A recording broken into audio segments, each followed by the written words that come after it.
Welcome to Manager Tools. Today's topic, ethics, part 2. Like last week, this week we're including our Ethics Career Tools cast in our Manager Tools feed because of the importance of ethics in professional management. So, here you go with your extra cast.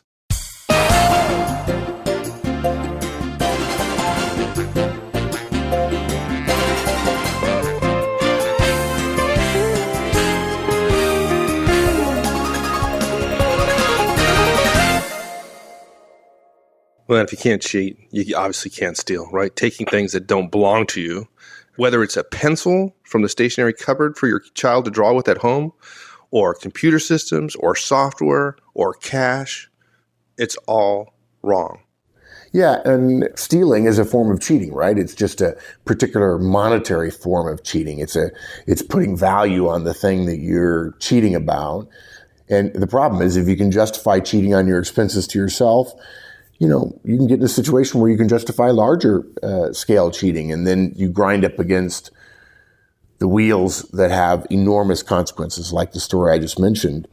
And if you start to steal, you can't argue when other people do it, when people do something vague on their expense report. I'll never forget working for a guy once who would go to a coffee shop and he would buy a cup of coffee, ask for his receipts, and pick up all the loose receipts at the coffee shop so that he could submit them as having used them.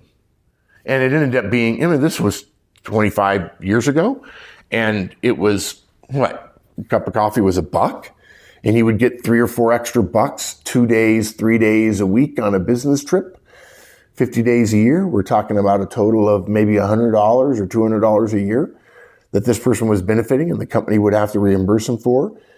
And you have to assume, unless the person was totally morally bankrupt, which no one is completely morally bankrupt, you have to assume he died a little death every time he did it. And as we've said before on air, the tragedy in life is not the death you go through at the very end, folks. It's the thousands, the millions of little deaths we die along the way. It's just wrong. And if you want to have credibility and clarity later in your career, when you're making big decisions, one of the choices you have could benefit you distinctly and considerably.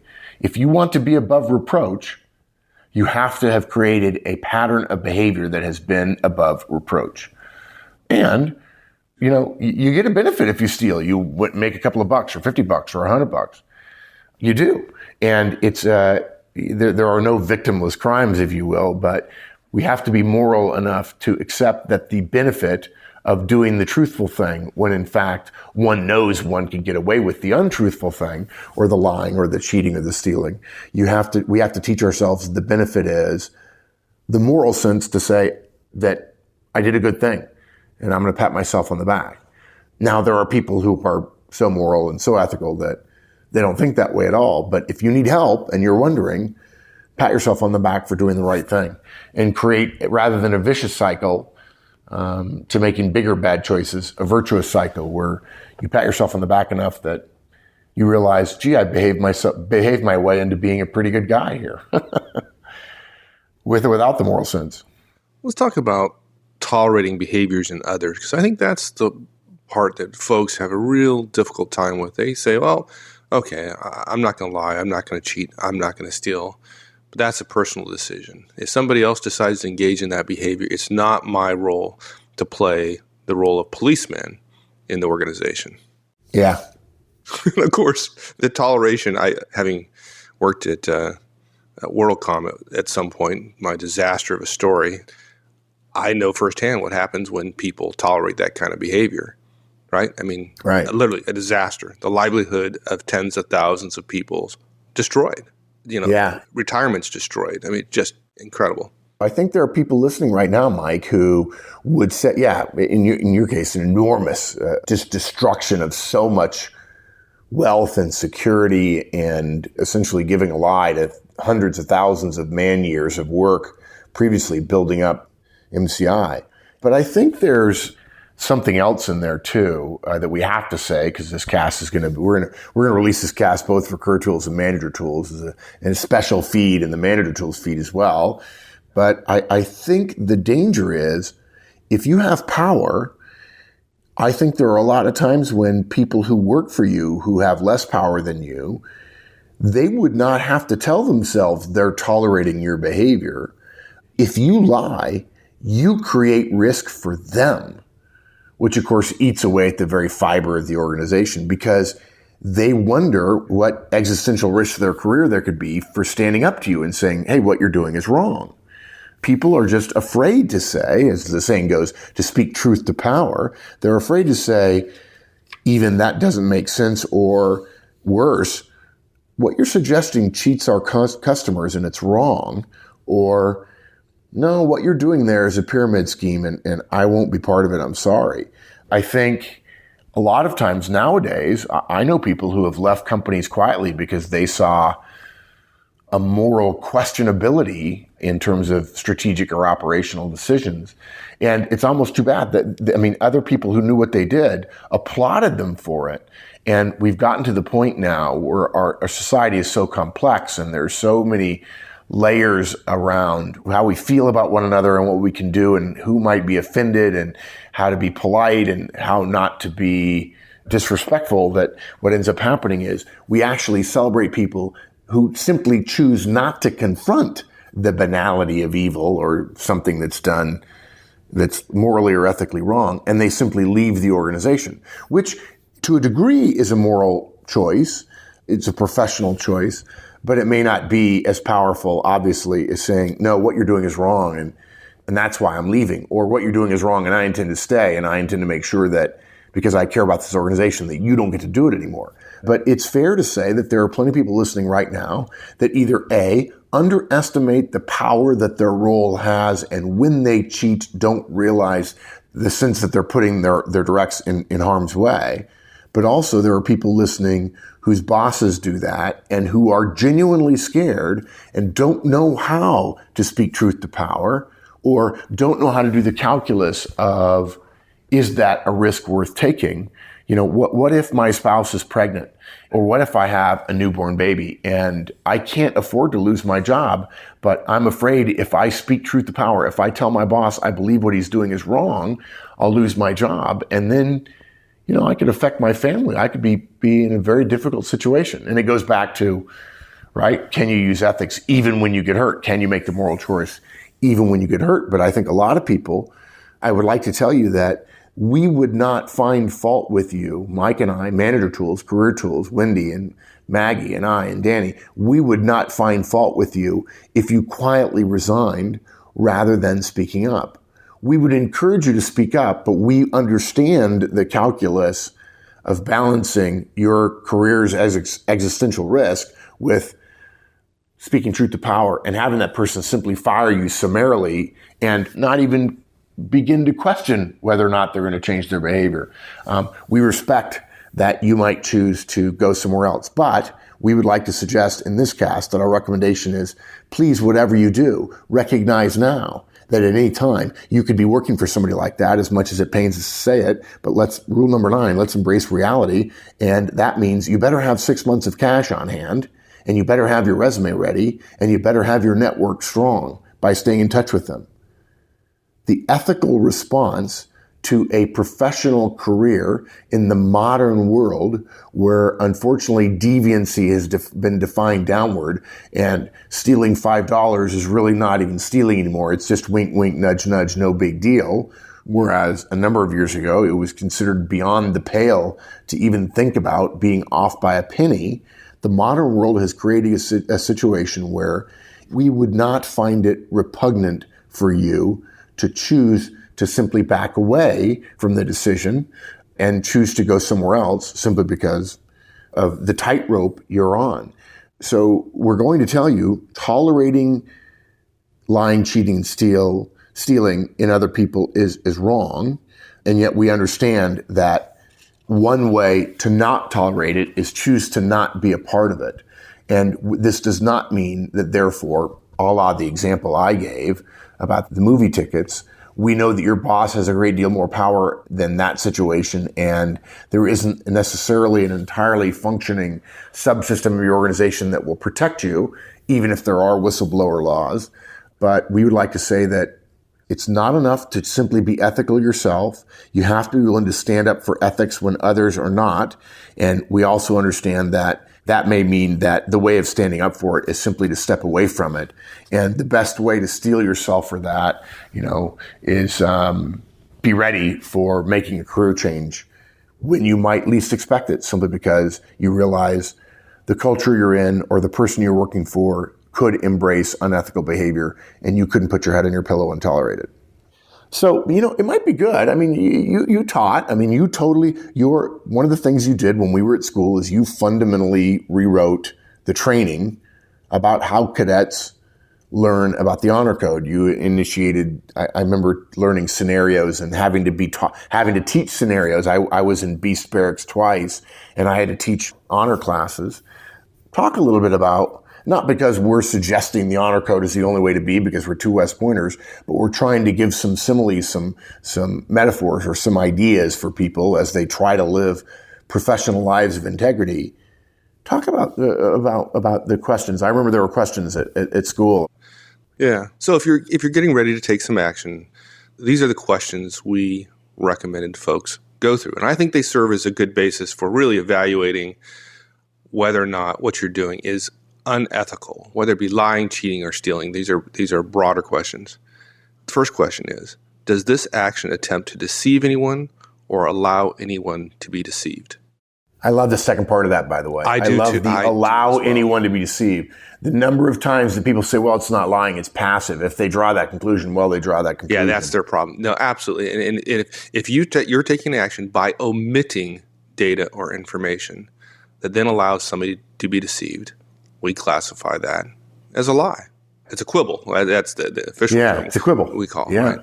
Hey, you know what? I just saw, speaking of that, I just saw a recent situation where a famous person in America was prosecuted, and senior prosecutors working at the highest level of the Justice Department have been sanctioned or could be sanctioned because they purposely withheld evidence, which is part of the legal code in America that you have to share evidence if you're a prosecutor. And apparently one of the quotes was, we really didn't know we had it. And they seem to be along this line. And it occurs to me, I know this will sound terrible to some of you, but it's shocking to me that the legal profession, which takes very seriously its ethical underpinnings, is the sort of the sinews that hold it together.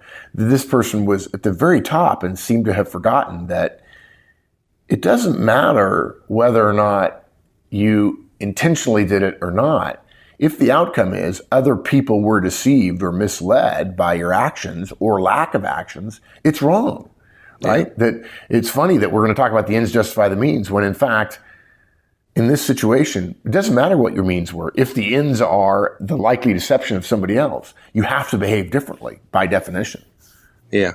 It's really living to a higher standard, right? It's not about winning or losing. It's the higher standard of deception and complete truthfulness, right? And omitting data is not complete truthfulness. Yeah. So the second question we ask folks to consider, does this action gain or allow gain of a privilege or advantage to which I or someone else would not otherwise be entitled? One of the things I've noticed here is that traveling alone, it is very easy. You find yourself in situations all the time where service people, cab drivers or flight attendants or airline employees or hotel employees are put in situations where you're able to say things that no one else can validate. It cannot be proven false or true, not just in the moment, but at any time. And I'll tell you, I'm amazed at the number of stories I hear of younger people saying, oh, well, if there's a problem, I immediately say, something like, I've been traveling all day and I triple checked this. There's no way my assistant could have been wrong. We have policies and procedures. I couldn't have done that. You have to give me an upgrade. And they use the combination of power, customer role power, and a bunch of white lies. And the benefit is a little bit bigger hotel room or something like that. In fact, I'm in a hotel recording this right now, and they made a pretty big mistake. And, I trust the people who make reservations for me. And they said, well, sir, but I couldn't be 100% sure. And so when they said, well, we'll take some dollars off your bill, I said, no, you don't have to do that. I was worried that maybe somebody would tell me after the fact that, oh, actually, that's the reservation we made and we made the error. And it's wrong for me to say, to a hotel staff, I know it's you who made the error, right? Because that's based on a belief of something that I didn't see, right? And it would be one thing to say, I'm sure my assistant does this right. She does it this way all the time. She's brilliant. But then the hotel does things right all the time too. And that's a small example in my life. I'm not a paragon of virtue all the time. I've made my share of mistakes that as a cadet would be looked down upon. I regret them. And yet, I think a lot of times young people don't realize, perhaps because of who they're working for, or because it's okay, or it's a victimless crime, or nobody's hurt, or the hotel has plenty of money, or the big company has plenty of money, that therefore this question about, do I get an advantage, which I wouldn't be entitled, a bigger hotel room, or is someone being deceived? You may think I'm not deceiving them. I'm telling them something that I believe to be true. But if you're getting an advantage out of it, you believing something to be true and using that as a technique to get something more than what you perhaps are entitled to is unacceptable. It's, you're sliding down a slippery slope. Yeah, exactly. All right. Third question we ask folks to consider. Would I be unsatisfied by the outcome if I were on the receiving end of this action? Right? So put yourself in the other person's shoes, or and there might be several folks involved, but are any of the folks involved in this particular decision or action you're getting ready to take? Would you be satisfied if you were in their shoes? If the answer is no, exactly. You got to think about it. Yeah. Yeah. So does this action, and by the way, it says, the first question is, it does not say, am I attempting to deceive someone? It says, does this action attempt to deceive anyone or allow anyone to be deceived? I think that's really important. And I think you have to put yourself in the other person's shoes. Would I be unsatisfied by the outcome if I were on the receiving end? And you know what? Those are words to live by. So thanks, dude. That's good. I remember doing that stuff at school and thinking, it's one thing to teach somebody to fire an M16. It's another thing to teach close order drill. It's another. You start teaching ethics, you better be good. Yeah. Let's talk about, it's possible in your career that you're going to get fired. And getting fired isn't fun, regardless of why you got fired, right? And we felt the fear of, how am I going to buy groceries for my family, right? I mean, you felt that. Yeah. You've shared several times that you've been fired, and it's not a lot of fun, even with somebody with your degree of self-confidence, right? And so we wouldn't recommend getting fired to anyone. We'd never encourage you to go around and work to get fired. Yet, we'd recommend getting fired rather than being unethical every single time. That's how seriously we consider ethics. Yeah. But, I'll tell you what, Wendy puts it great. When we were talking about this cast a while ago, she said, the problem here with lying to keep your job, or the converse, being willing to be fired, and that's the important thing, being willing to be fired for doing the right thing. The problem with thinking about it, I think in the modern professional world, is people have such a big concern if they were to get fired that they won't be able to get another job. But the problem is people let that concern convince them to stay in a situation where you're being asked to behave unethically.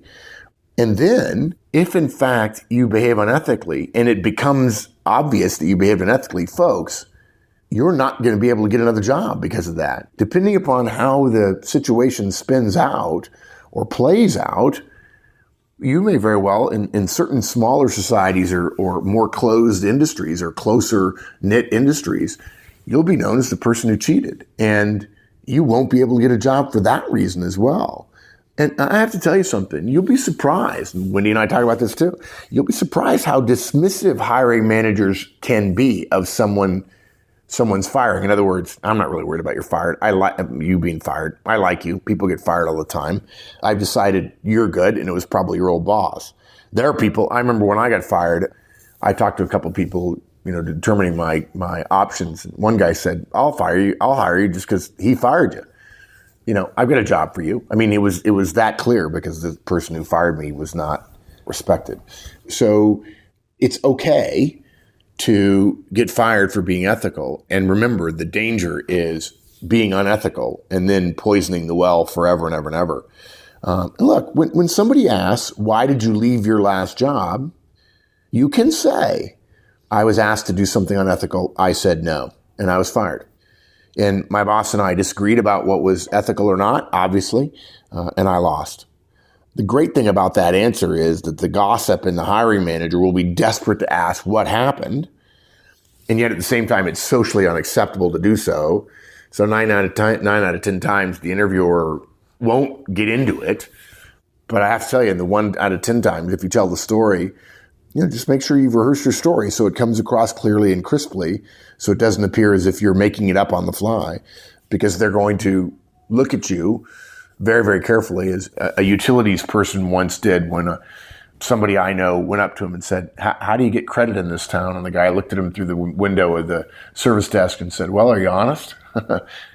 You want to be clear in your answer to that one if you want to get credit at that place. So it's okay to be fired. It's not easy.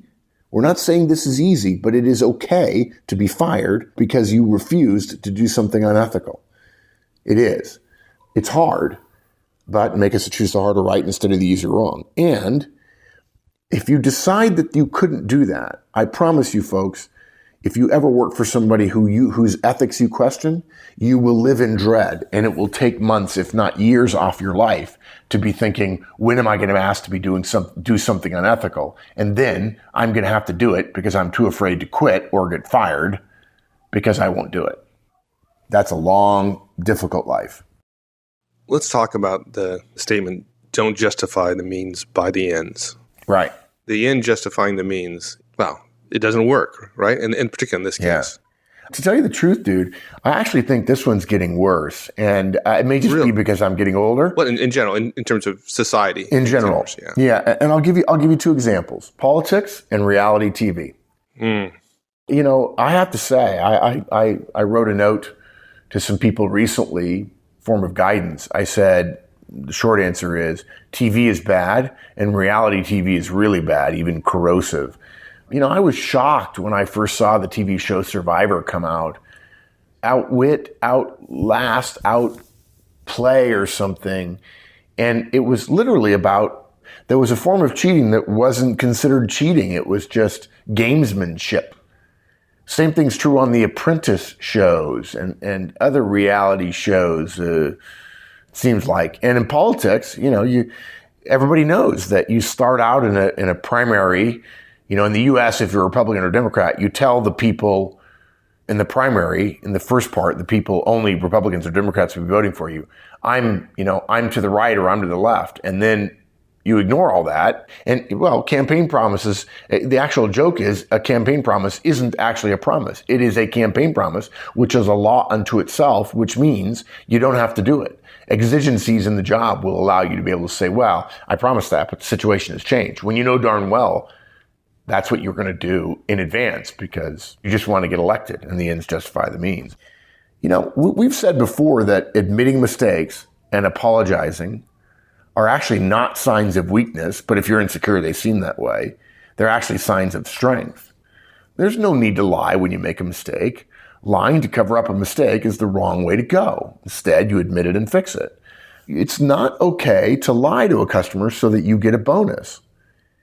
Even if you don't benefit directly, and your team makes its numbers because you did that, and you say, well, the customer wouldn't buy if they didn't believe that this was going to benefit them, and my lie is not directly germane to what they're doing, and so they're going to get benefit, and there's enough profit margin built into our product that even if they don't think it's as beneficial as we do, they're still going to feel, I paid less in cash for this than I got out of it in benefit, so therefore it's okay. Those things, the ability to look the other way when you behave in a bit of an unethical way, they start small and then they get bigger, and then you're in a situation where you're caught and your career can be ruined without you knowing it. So it's not okay to cheat just to get through a silly sexual harassment test, right? It's not okay to throw your colleague under a bus because your promotion is important to you, or because you know that he's not a good guy and you're better with the team, and so you need to be leading the team. And so therefore, you're going to fib a little bit, he's going to get in trouble, you're going to get the promotion. And because the end is better for you benefiting, you leading the team rather than him, it's okay to throw him under the bus. It's just wrong. That is the exact opposite of an ethical or moral sense. The ends never justify the means.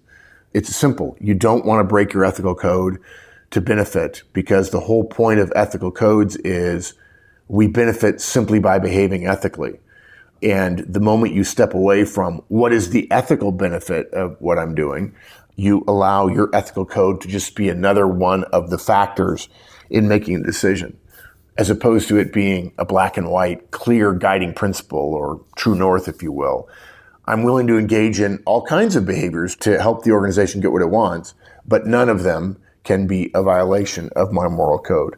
And folks, let's say something else. We know that when we ask you to do this, many people around you will tell you, don't listen to them because that's old-fashioned, or, you know what, be careful because if you behave that way, there'll be chances for you to get ahead in life that you won't be able to take.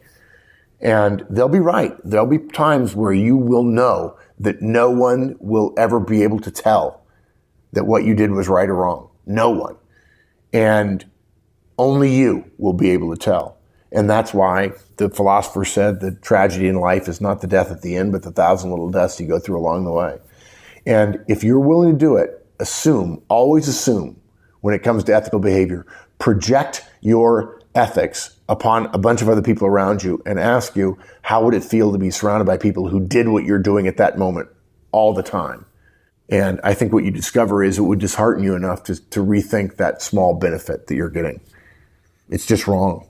And sometimes just doing the right thing ought to be enough, including not having the ends justify the means. Like, I hope folks don't get the mistaken impression that we're trying to lecture folks. No, we've been talking about, the underpinning, or we've assumed in our shows the underpinnings of good ethics for managers and professionals. And we just felt it's time to get it on the table for folks to understand where we're coming from, and don't leave people with the impression that ethics aren't important or aren't worth talking about. It is worth talking about. One of the things we do when we do the Effective Communications Conference is we share everybody's profile. Everybody's behavioral profiles has positives and negatives. And there's a line in mine that always hurts my feelings. I've been doing this for 25 years. It still hurts my feelings. And yet I stand up in front of the group and I admit that I can understand why people would think that about me, and hurts, and I try to be better. And hopefully the shame of doing so is a guide to me and a goad to me. And folks, look, we have a line in this podcast which says lying to cover up a mistake is the wrong way to go. Folks, I admit it. I've lied to cover up mistakes. I'm not proud of it. I'm human. I regret it every time. There have been times I go, why did you do that? You're such an idiot, Horstman. God, you're going to be miserable about this. And believe me, it's no fun admitting it and having hundreds of thousands of people listen. And folks, I'm not asking you to write me and say, good job, wow, really, really courageous thing to do. I'm not being courageous. I'm just admitting that I was craven. And part of life as a human being is the ability to make a mistake, stare it in the face, and say, I'm going to do better next time. And when you do it again the next time, when you do it wrong the next time, saying, I'm going to do it again next time. The moral sense to say, I have made mistakes. I am embarrassed. I'm not perfect. And I will try to do better, is perhaps the most important thing of all. We're not asking you to be perfect. We're asking you to acknowledge that you will be tempted, that, if you'll pardon the expression, that sin does exist, and you are going to fail. And a professional doesn't say, I will never fail. A professional says, when I fail, I'm going to do better the next time. And I will never lose sense of what I know is right and wrong. And if you fail too often and you stop trying to get better, you will lose your sense of right and wrong. And when that happens, you will gradually create a situation where suddenly the world will smack you in the face. And you won't have 6 months of pay. You'll lose your job. Your family will suffer. You'll be ashamed of yourself for years and years and years to come. And you'll rob the world of your talents. All because you thought that the ends justified the mean, or a little bit of lying, or a little bit of cheating, or a little bit of stealing was okay. And the regrets that I feel, and I'm sure many of you feel, aren't worth it. And we'll continue to get better. We're not perfect. Mike's probably more perfect than me. Not hardly. He was known that way at school. And we're not asking you to be perfect. We're asking you to be better tomorrow than you are today. And that's what makes you a professional. And we're proud to do this, and embarrassed that when we're not perfect, but we'll also be the first to set an example that the embarrassment we feel ought to be a guide to you. That's it. Well said, my friend. Thanks, partner. All right. We'll see you. Thanks, everyone. Hope you enjoyed it, and we'll see you back here again next week. In the meantime, check out the discussion forums, www.manager-tools.com/forums. Hope to see you there. So long, folks.